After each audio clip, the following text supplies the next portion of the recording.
कब प्रत्यक्ष होते हैं?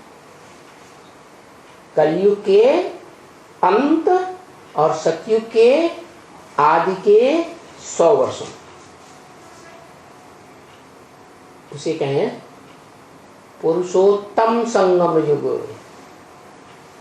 हर धर्म में पुरुष रूपी आत्माओं के बीच में उत्तम उत्तम आत्माएं कौन सी हैं, वो प्रत्यक्ष होती है। इसलिए इस युग का नाम पुरुषोत्तम संगम युग पड़ता है।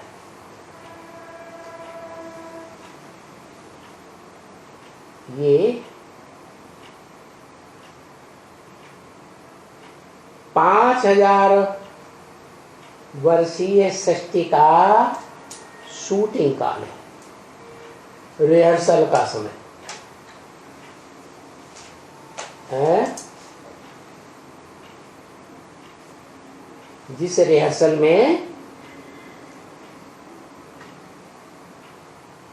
सुप्रीम सोल गॉडफादर निराकार शिव,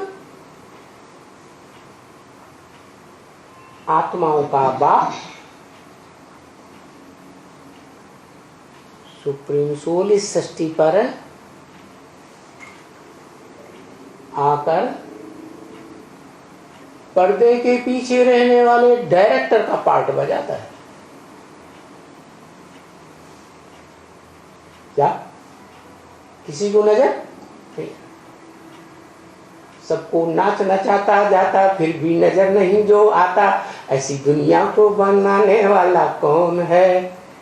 फिर नाम दे दिया मनुष्य गुरुवन, घनश्याम है, वो ही राम है, वो ही कृष्ण है, ऐसे चिल्लाते रहते। ये नहीं जानते कि जिस नई दुनिया स्वर्ग को बनाने वाला है, वो नई दुनिया स्वर्ग में जो पुरुषोत्तम संगम युगी स्वर्णिम काल है, स्वर्ग से भी ऊंची स्टेज वाला, अतीन्द्रिय सुख देने वाला काल,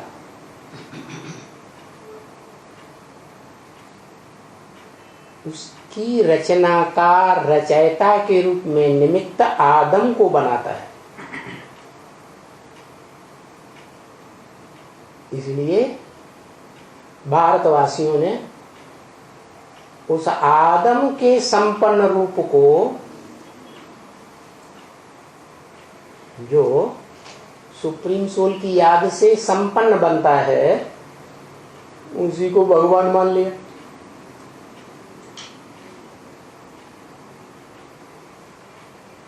मुसलमान इस्लामी कहते भी हैं, आदम को खुदा मत कहो, आदम खुदा नहीं, लेकिन खुदा के नूर से आदम जुदा नहीं। माना वो आदम जो क्रिश्चियंस में एडम कहा जाता है, हिंदुओं में आदिदेव शंकर कहा जाता है, जैनियों में आदिनाथ कहा जाता है, वो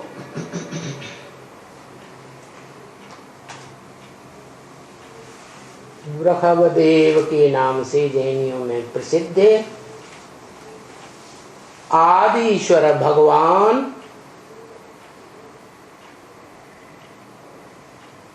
साकार शरीर से मूर्तिमान शंकर के रूप में भी पूजा जाता है, और उसमें निराकार शिव प्रवेश होता है। खड़े नेत्र सदा शिव के रूप में प्रत्यक्ष होता है संसार में। तीसरे नेत्र से सारी दुनिया को देखता है।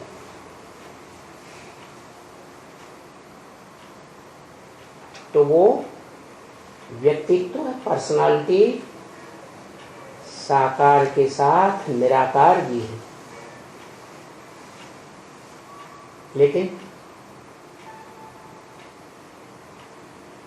अद्वैतवादी देवताओं, देवात्माओं और द्वैतवादी मनुष्य गुरुओं धर्म पिताओं के द्वारा द्वैतवादी अद्वैतवादी का झगड़ा चल पड़ता है। अद्वैतवादी देवात्माएं कहती हैं कि वो निराकार भी है साकार भी है। जैसे तुलसीदास ने लिखा, सगुण ही माने साकार, अगुण ही माने निराकार, सगुण ही अगुण ही नहीं तो भेदा, कुछ भी भेद नहीं है। जो साकार है वो ही निराकार बन जाता है, जो निराकार है वो ही साकार में प्रवेश करके साकार मनुष्यों के समान सारे कार्य करता है कर्मेंद्रियों से। तो कोई भेद नहीं।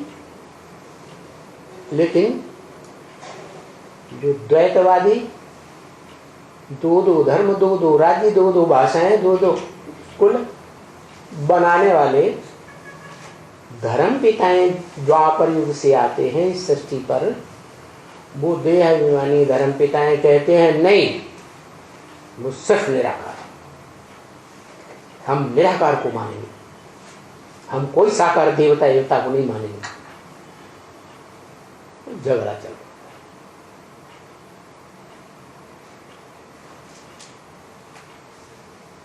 लेकिन ये झगड़ा देहभान के कारण होता है।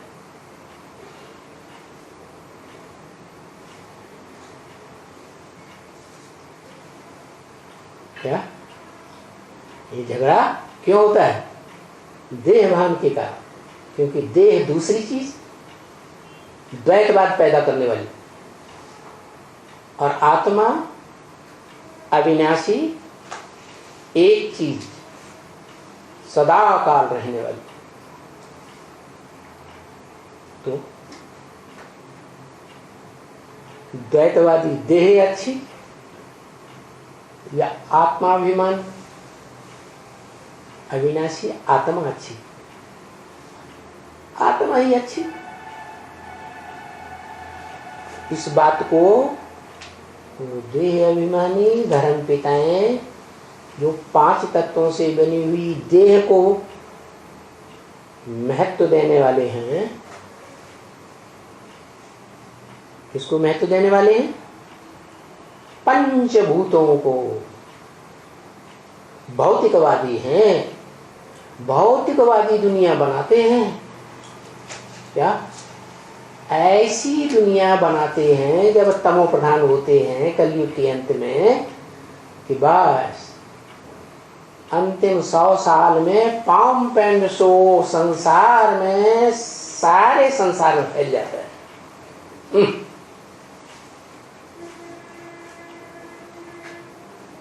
तो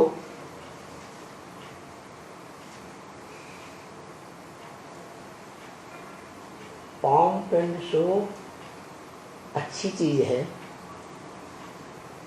या जो है जैसा है वैसा ही दिखाते रहो। जैसे जो अच्छे भक्त होते हैं ना, वो भगवान के सामने कहते हैं हम जो हैं जैसे हैं तेरे हैं, स्वीकार कर लेते हैं, है? तो ऐसा होना अच्छा है ना, अंदर बाहर एक होके रहना चाहिए। अब अंदर से तो समझते हैं कि हम बड़े भ्रष्ट हैं, भ्रष्ट इंद्रियों से आचरण करने वाले हिंसक हैं। क्या सब पुरुष समझते हैं इस बात को कि हम दुर्योधन दुशासन जैसे हिंसक बन जाते हैं। एकांत में एंटी सेक्स को पा करके, और कहीं देह से सुंदर हो तो आला बुद्धि का ताला लग जाता है।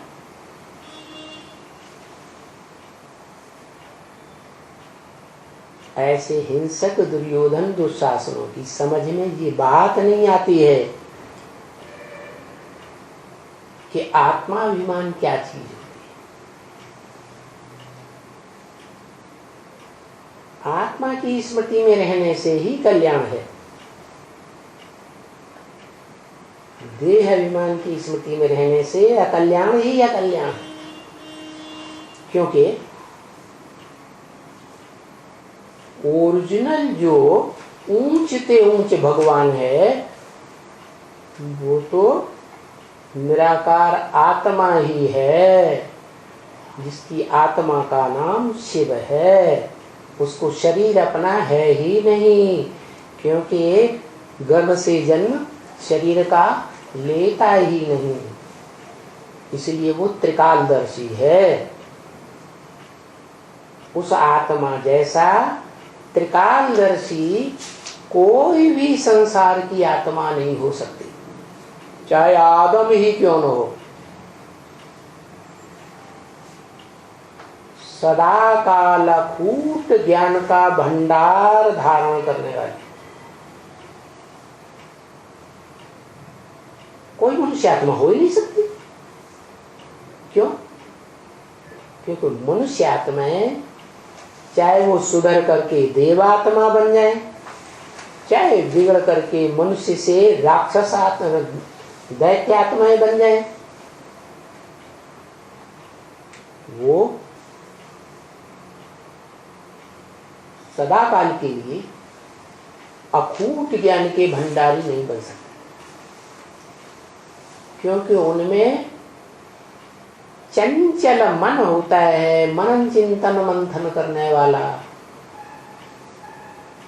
ये मनुष्यों में मनन चिंतन मंथन की शक्ति न हो तो मनुष्य को जानवर कहा जाए, पशु पक्षी कीड़ा मकोड़ा कहा जाए। क्यों मनुष्य कहा जाता है?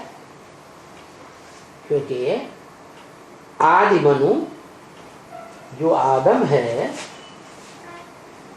इसकी संतान बनते हैं, इसलिए मनुष्य कहे जाते हैं। आदि मनु में भी मनन चिंतन मंथन की शक्ति से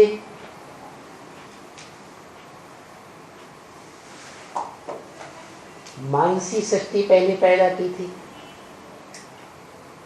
वाइब्रेशन की पावर वाली। मन ही इंद्रियों में सर्वोपरि है, सबसे प्रबल है। बाकी 10 इंद्रियों में ज्ञानेंद्रियां प्रबल है, फिर कर्मेंद्रियां प्रबल है। तो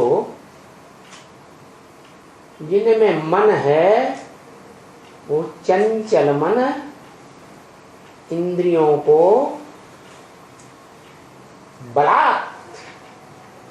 बलपूर्वक गड्ढे में ले जाने वाला है।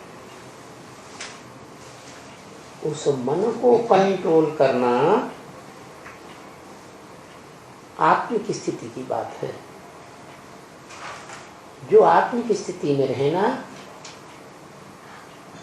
आत्माओं का बाप,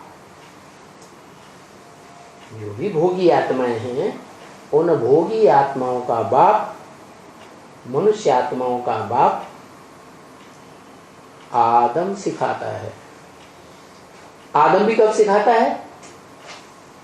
जब आदम में खुदा साक्षात नूर के रूप में प्रवेश करता है। लेकिन जैसे मां के शरीर रूपी गर्भ में है,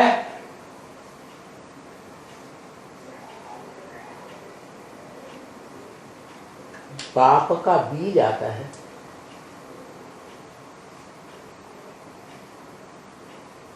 तो शरीर तैयार होता है?